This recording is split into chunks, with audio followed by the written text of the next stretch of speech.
ನೋಡಿ, ನಮ್ಮೆಲ್ಲರಿಗೂ ಧರ್ಮಸ್ಥಳ ಇರ್ಬೋದು, ನಾಡಿನ ದೇವಾಲಯಗಳು, ಮಠಮಾನ್ಯಗಳು ನಮ್ಮ ಸಂಸ್ಕೃತಿ, ಪರಂಪರೆ, ಇತಿಹಾಸವುಳ್ಳಂಥ ಕ್ಷೇತ್ರಗಳಿಗೆ ರಾಜ್ಯದ ಅಧ್ಯಕ್ಷರಿರ್ಬೋದು, ವಿಜೇಂದ್ರ ಯಡಿಯೂರಪ್ಪನವರು ನಾವೆಲ್ಲ ಭಕ್ತಿಯಿಂದ ಪ್ರಾರ್ಥನೆ ಮಾಡಿ ನಾಡಿನ ಲೋಕ ಕಲ್ಯಾಣಕ್ಕೋಸ್ಕರ ಒಳ್ಳೆಯದಾಗಲಿ ಎಲ್ಲ ಸಂದರ್ಭ ಪ್ರಾರ್ಥನೆ ಮಾಡ್ತೀವಿ. ಅಡ್ಡ ಮತದಾನ ವಿಷಯದಲ್ಲಿ ಅವರವರ ಭಾವನೆಗಳಿಗೆ ಕೆಲವರು ಮಾತಾಡ್ತಾರೆ.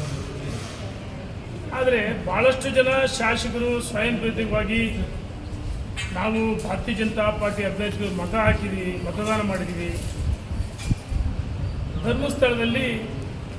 ಧರ್ಮಸ್ಥಳಕ್ಕೆ ಹೋಗಿ ಪ್ರಮಾಣ ಮಾಡ್ತೀವಿ ಅಂತ ಹೇಳಿ ಕೆಲವು ಶಾಸಕರು ಹೇಳಿಕೆಯನ್ನು ಆಧರಿಸಿ ನಮ್ಮ ರಾಜ್ಯದ ಅಧ್ಯಕ್ಷರಾದ ಸನ್ಮಾನ್ಯ ವಿಜೇಂದ್ರ ಅವರು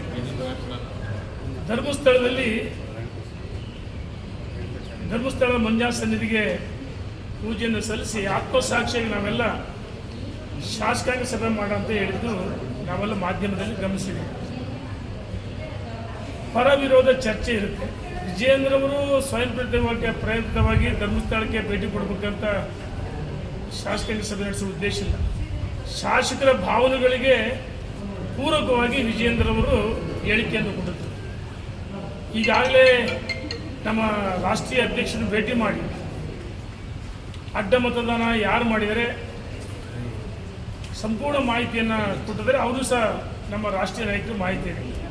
ಅದರಲ್ಲೂ ಗೃಹ ಸಚಿವರು ಅಮಿತ್ ಶಾ ಅವರು, ನಮ್ಮ ರಾಷ್ಟ್ರೀಯ ಅಧ್ಯಕ್ಷ ಎಲ್ಲ ಮಾಹಿತಿ ಇದೆ ಯಾರು ಅಡ್ಡ ಮತದಾನ ಆಗಿದ್ದಾರೆ.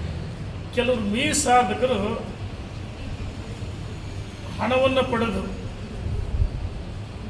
ಅಡ್ಡ ಮತದಾನ ಕ್ಷೇತ್ರದ ಜನರಿಗೆ ಅವರು ಸೇಲ್ ಆಗಿಲ್ಲ, ಕ್ಷೇತ್ರದ ಮತದಾರರನ್ನು ಸೇಲ್ ಮಾಡಿದಂಥ ಮೀಸಾಧಕರು ಅಡ್ಡ ಮತದಾನ ಮಾಡಿದ ಏನು ಆಣೆ ಪ್ರಮಾಣ ಚರ್ಚೆ ಆಗ್ತದೆ. ಈ ಸಂದರ್ಭದಲ್ಲಿ ಸನ್ಮಾನ್ಯ ವಿಜೇಂದ್ರವರು ಧರ್ಮಸ್ಥಳಕ್ಕೆ ಹೋಗಿ ಧರ್ಮಸ್ಥಳ ಸನ್ನಿಧಿಲ್ಲ ಅಲ್ಲಿಯ ಲೋಕಸಭಾ ಸದಸ್ಯರು ಶಾಸಕರ ಜೊತೆಗೂಡಿ ಹಿಂದೆ ಧರ್ಮಸ್ಥಳ ಚಲೋ ಮಾಡಿದರು, ಕಾರ್ಯಕ್ರಮ ಮಾಡಿದರು.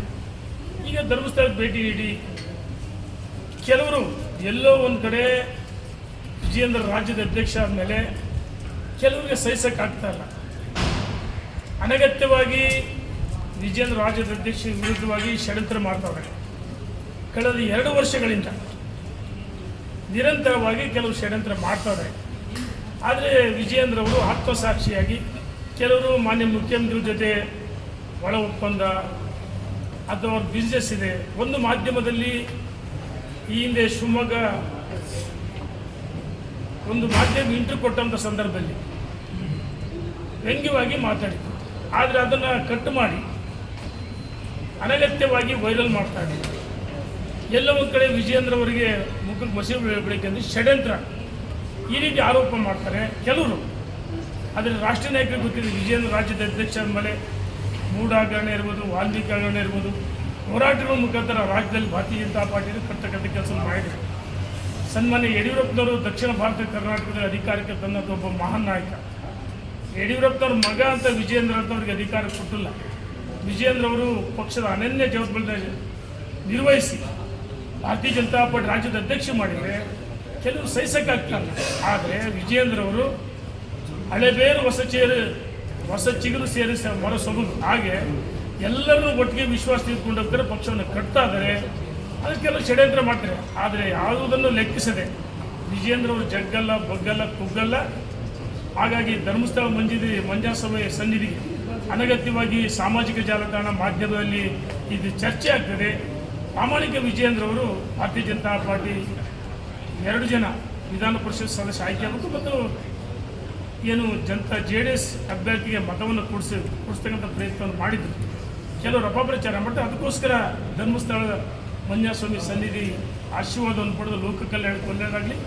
2 ವರ್ಷಗಳ ಕಾಲ ರಾಜ್ಯದಲ್ಲಿ ಪ್ರವಾಸವನ್ನು ಮಾಡಿ ಪಕ್ಷವನ್ನು ಕಟ್ಟು ಅಂತ ಹೇಳಿದ್ರೆ ನಾನು ಒಂದು ಮಾತಾಡಿದೆ, ಸೂರ್ಯಚಂದ್ರ ಎಷ್ಟು ಸತ್ಯನೋ ರಾಷ್ಟ್ರೀಯ ನಾಯಕರಿಗೆ ಗೊತ್ತಿದೆ. ವಿಜೇಂದ್ರ ರಾಜ್ಯದ ಅಧ್ಯಕ್ಷ ಮುಂದುವರಿತಾರೆ. ರಾಜ್ಯದಲ್ಲಿ ಅವ್ರ ನೇತೃತ್ವದಲ್ಲಿ ಭಾರತೀಯ ಜನತಾ ಪಾರ್ಟಿ ಅಧಿಕಾರಕ್ಕೆ ಬರ್ತಾರೆ, ಪಕ್ಷವನ್ನು ಕಟ್ಟೆ ಕಟ್ತಾರೆ, ಪ್ರವಾಸ ಮಾಡ್ತಾರೆ.